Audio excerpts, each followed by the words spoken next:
حدثنا عياش قال حدثنا عبد الأعلى حدثنا حميد عن بكر عن أبي رافع عن أبي هريرة قال لقيني رسول الله صلى الله عليه وسلم وأنا جنب فأخذ بيدي فمشيت معه حتى قعد فانسللت فأتيت الرحل فاغتسلت ثم جئت وهو قاعد فقال أين كنت يا أبا هر؟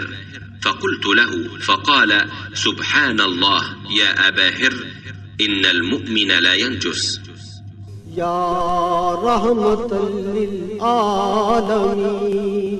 الہام جامع ہے تیرا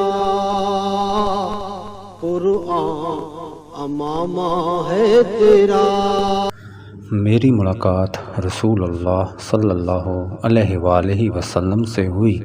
اس وقت میں جنبی تھا. آپ صلی اللہ علیہ وآلہ وسلم نے میرا ہاتھ پکڑ لیا اور میں آپ صلی اللہ علیہ وآلہ وسلم کے ساتھ چلنے لگا.